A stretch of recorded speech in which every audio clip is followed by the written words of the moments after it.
Alors, le livre Les 12 types d'onction est un livre assez complexe, assez important, parce que c'est un livre qui est venu recadrer beaucoup de questions ou même beaucoup de notions ayant trait à l'onction.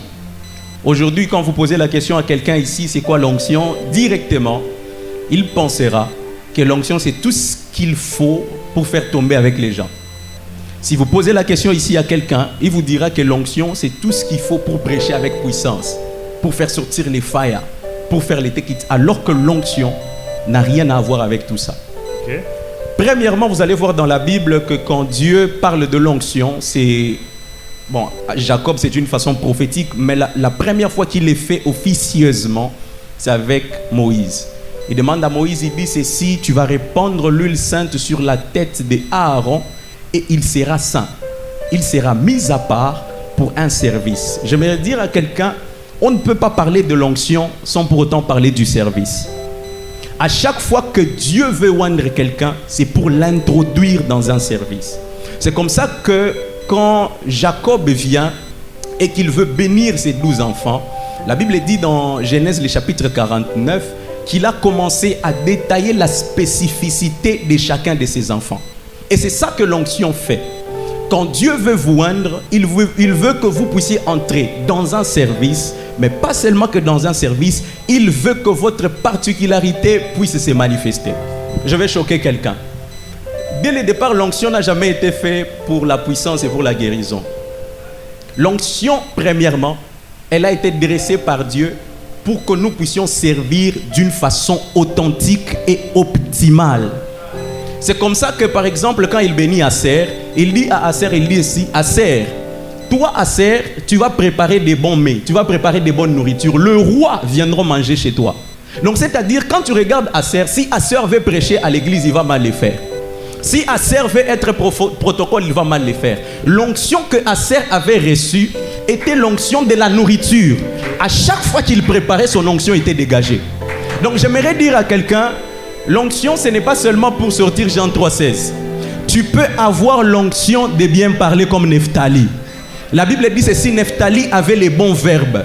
Nephtali avait les proverbes dans sa bouche. L'onction de Nephtali n'était pas l'onction de parler en langue, non, c'était l'onction de bien parler. Donc Dieu peut te oindre avec une onction de bien parler. Et avec ça, tu vas impacter le monde. Avec ça, tu vas manifester Christ. Avec ça, la bonne nouvelle sera prêchée. Dieu était en train de me dire en écrivant ce livre, il me disait ceci, il me dit, dans la génération où vous entrez, je veux enrôler tout le monde. Mais tout le monde ne sera pas à la chair. Il y a des gens qui seront des prédicateurs médecins dans un hôpital. Amen. Donc, Amen. Le fait qu'ils trouvent un remède dans un hôpital est une prédication. Parce que le pasteur nous a parlé de Joseph. Regardez, Joseph, c'était ça son onction. L'onction de Joseph, ce n'était pas de prêcher. L'onction de Joseph, ce n'était pas de guérir les malades. Donc, Joseph avait l'onction des mains. Tout ce qu'il touchait devenait de l'or. Donc, il suffit seulement que tu prends tes 1000 francs, tu donnes à Joseph. Demain, ça devient 10 000 francs. C'est ça son onction. Vous voyez un peu? Donc, si Joseph avait essayé de faire autre chose que ça, il allait échouer sa mission ici sur terre. Aujourd'hui, beaucoup de gens échouent leur mission ici sur terre parce qu'ils veulent devenir comme le pasteur Giovanni. Tu ne seras pas le pasteur Giovanni. Tu ne seras pas papa Japhet. Tu ne seras pas les cordons exaucés. Ça, c'est ça leur onction. Peut-être que toi, ton onction, c'est préparer les haricots. Avec tes haricots, tu vas préparer et les gens vont venir chez Dieu. Il y a des gens comme Marie de Magdala. La Bible dit ceci, Jésus est avec Marie. Marie prend les parfums d'albâtre et les répand sur Jésus. Judas veut reprocher Jésus, non, comment elle peut faire ça avec ses parfums et tout. Jésus lui dit ceci, ce qu'elle est en train de faire, elle sera citée dans la bonne nouvelle. Marie de Magdala n'a pas été citée dans la Bible parce qu'elle prêchait.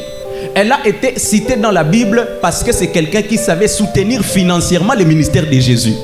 Il y a des gens, votre bénédiction n'est pas dans le fait que vous allez prêcher dans une croisade. Non, votre bénédiction, c'est l'argent. C'est ça que les gens ne comprennent pas. Dieu peut te donner l'onction de l'argent. Dieu peut te donner l'onction de gouverner. C'est comme Judas. Judas a reçu les bâtons de commandement. Son père lui a dit ceci, tes frères seront à tes pieds. Ils vont se prosterner devant toi. Il y a des gens, Dieu les a déjà appelés dans la politique. J'aimerais dire quelqu'un ici à la GAC, la politique, ce n'est pas pour les roses chrétiens. Quelqu'un ne m'a pas compris. La politique n'est pas pour les roses chrétiens. Ici à la GAC, nous aurons des politiciens qui craignent Dieu. Nous aurons des gens qui seront au Parlement. Parce que c'est l'onction que Dieu a déjà répondu ici sur cette assemblée. Dites Amen bien, recevez toutes ces paroles prophétiques. Alors c'est un peu ça dans les livres que j'ai essayé de dire peut-être en bref. Les livres, il est beaucoup plus détaillé. Et je ne sais pas si peut-être il y a des questions par rapport à tout ça. D'accord.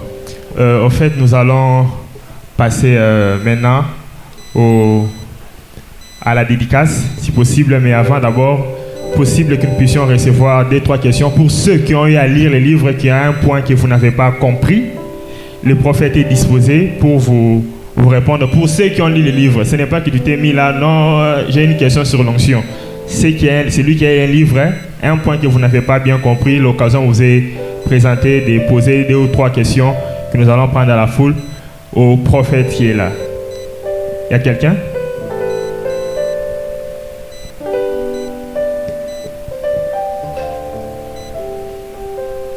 S'il n'y en a pas, pour la dédicace du livre, nous allons déjà commencer. La dédicace du livre.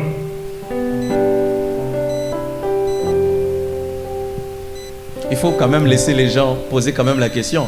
Il y a peut-être quelqu'un... Ils ne se sont pas manifestés. Si même il n'a pas lu les livres, il peut poser sa question. Il n'y a pas de souci. Bon, d'accord, le prophète a ouvert l'accès à tout le monde. Donc, si vous avez une question particulière par rapport à ce qui a été dit en ce moment, vous pouvez poser votre question.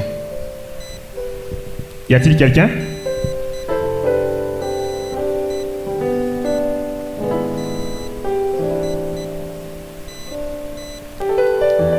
Il n'y a pas un courageux dans la salle pour le faire.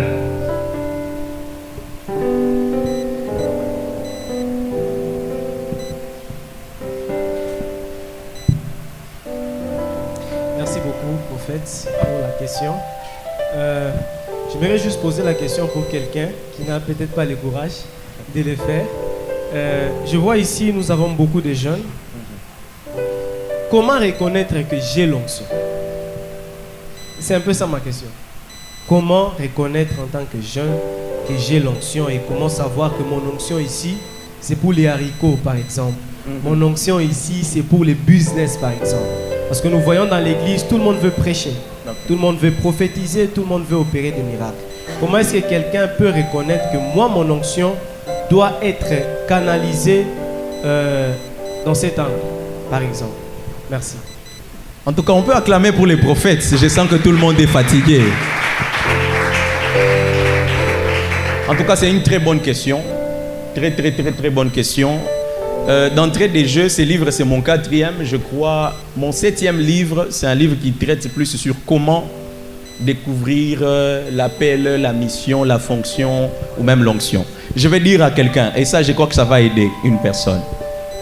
La première étape pour découvrir votre onction, c'est de connaître votre appel. Tu ne peux pas découvrir l'onction à laquelle tu es appelé si, premièrement, tu ne sais pas découvrir ton appel, si tu ne sais pas découvrir aussi ta mission. Aujourd'hui, beaucoup de gens veulent opérer dans les dimensions du surnaturel, alors que dès le départ, c'est la mauvaise démarche à opérer. La première chose qu'il faut faire en tant qu'enfant de Dieu, c'est de recevoir l'appel et la mission. C'est comme ça que le pasteur nous a parlé de Samuel. Avant que Samuel puisse recevoir l'huile de l'onction sur lui, Dieu a commencé par l'appeler Samuel, Samuel. Quand Samuel a répondu, Dieu lui a parlé de sa mission. Dieu lui a donné une vision. C'est la mission qui a produit l'onction. Aujourd'hui, beaucoup de gens, ils veulent manifester l'onction alors qu'ils n'ont pas de mission. C'est comme ça que Jésus-Christ, avant de parler dans Luc le chapitre 4, que l'Esprit du Seigneur est sur moi parce qu'il m'a oint, la première des choses que Dieu commence par faire, c'est de parler d'abord de lui. Avec Jean-Baptiste, voici l'agneau de Dieu qui ôte les péchés du monde. C'est mon fils bien-aimé en qui j'ai mis toute mon affection, écoutez-le.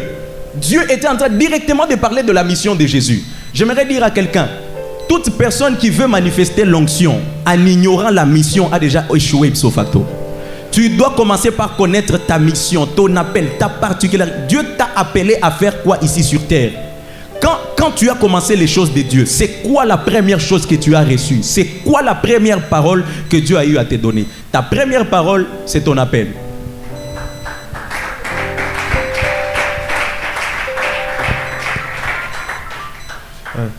Une autre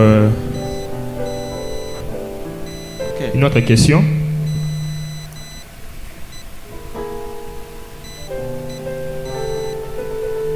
Merci beaucoup, prophète. Merci. J'allais demander, est-ce que on peut, parce que je vous ai entendu à un certain moment, vous aviez dit que on ne peut pas, parce qu'on a vu par exemple le pasteur Giovanni en train de prêcher, on veut aussi cette onction-là. Ma question est de savoir ce qu'on peut aussi prier pour avoir une dimension d'onction par rapport à notre père spirituel ou par rapport à un serviteur qui nous inspire. Effectivement. Mais le problème, c'est celui-ci. Aujourd'hui, tout le monde ne veut pas s'inspirer, mais tout le monde veut copier. Dieu veut que nous puissions nous inspirer. Dieu ne veut pas que nous puissions copier. Parce que quelqu'un qui veut copier entre dans la décalcomanie. Dans la copie, il n'y a pas l'originalité. Mais dans l'inspiration, il y a l'aspiration qui engendre la production. C'est comme ça que si j'aspire, je ne veux pas seulement que vouloir être comme lui, mais je veux vouloir, pas seulement que être comme lui, mais je veux vouloir prendre les biens qui est dans lui et faire quoi? Et m'améliorer. Mais quand je vais copier, je prends les défauts, les erreurs, tout ce qu'il n'a pas su faire, je les mets sur moi. Et ça, Dieu n'est pas dans ça. C'est comme ça que vous allez voir tout fils qui s'est respecté dans la Bible a fait plus que son père.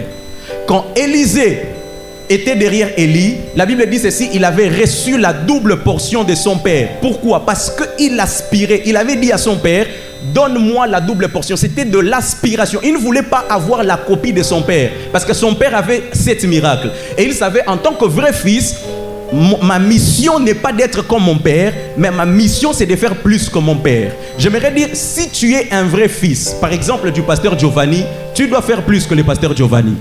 Ah, quelqu'un m'a pas compris. Tu dis un amen comme si tu n'es pas un fils de la maison. Si tu es un vrai fils de la GAC, tu dois faire plus que ce qui a été fait ici. Donc c'est-à-dire, si on te donne une extension de la GAC, tu dois commencer pas en bas, mais tu dois commencer à partir de ces niveaux. Parce que les derniers miracles de Élie est devenu les premiers miracles d'Élisée. C'est ça le travail quand on reçoit l'onction. Donc c'est-à-dire, Dieu ne veut pas que nous puissions copier, parce que copier signifie Élisée devait commencer comme Élie avait commencé. Mais Dieu était dans l'aspiration. Il fallait qu'il puisse commencer là où la mission. Écoutez, notre Dieu est un Dieu de la progressivité. Notre Dieu est un Dieu de la progressivité. Notre Dieu, quand il donne une mission à la GAC, il veut que celui-ci travaille d'ici jusque-là pour que celui-là prenne à partir de cette position et amène loin. C'est ça qu'on ne comprend pas avec l'onction. L'onction ne rentre jamais en arrière. C'est pour ça que Dieu ne se répand pas de ses dons, parce que les dons continuent toujours à s'améliorer. Je ne sais pas s'il y a une autre question. Je crois que ça, c'est la dernière question. Okay. Merci, prophète. Vous venez à peine de parler... Parlez un peu fort, s'il vous plaît. Merci, prophète. Vous venez à peine de parler de l'appel. Donc, comment retrouver ou comment savoir que je suis appelé quelque part? L'appel par rapport à un domaine quelconque et tout. Vous voulez savoir comment est-ce que vous pouvez découvrir votre appel? Voilà, c'est ça ma question. Cela est très simple. Avant que tu puisses découvrir, avant que tu ne puisses aller loin avec Dieu, Dieu va toujours te parler. Si Dieu ne te parle pas, par toi-même, par ta conviction, Dieu va utiliser soit ton père spirituel, soit quelqu'un que tu valides beaucoup. C'est comme ça que pour que Samuel puisse découvrir son appel, Dieu n'a pas utilisé une voix audible, non. Il a utilisé la voix de Élie. Donc c'est-à-dire Samuel était en train d'entendre une voix qui ressemblait à la voix d'Élie en train de l'appeler. C'est très possible et très probable que tu entendes la voix de Dieu, la voix de ton appel ou la spécificité de ton appel dans un homme de Dieu qui t'encadre, spécialement dans ton père spirituel. Vous comprenez un peu? C'est comme ça que Jésus-Christ a fait la même chose avec Pierre. Il a dit ceci à Pierre, tu es Pierre et sur cette pierre, je bâtirai mon église. Vous comprenez? Ce n'est pas Dieu qui a parlé directement à Pierre, mais c'est son père spirituel qui a parlé de lui. Vous comprenez un peu?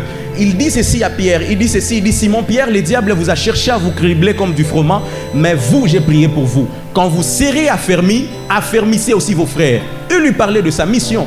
Et si vous prenez la vie de Pierre, vous l'examinez dans Actes des Apôtres, Pierre ne faisait que répéter la mission, l'appel que Jésus lui avait donné quand il était ici sur terre. Un fils attentif qui n'écoute pas directement Dieu, écoute son père spirituel. Dieu ne vous donne pas votre père spirituel pour faire beau. Dieu ne vous donne pas votre père spirituel pour snapper. Dieu vous donne votre père spirituel pour vous façonner, vous aiguiser afin de reconnaître votre appel. Un vrai père te connecte à ton appel. Un vrai père détecte ta particularité et te propulse à ce que tu puisses exhiber cette particularité-là. Et c'est ça que l'église d'aujourd'hui ne comprend pas. Et c'est la technique la plus facile pour un enfant de Dieu de découvrir son appel. Gloire à Dieu. Est-ce que nous pouvons acclamer fortement pour le Seigneur? Je crois qu'on va se limiter par là avec les questions parce que nous courons derrière les temps. Alors que j'invite les prophètes Kevin Mac à pouvoir descendre au niveau de la chaire qui a été placée. Acclamons fortement pour le Seigneur pour que nous puissions commencer ces moments de dédicace.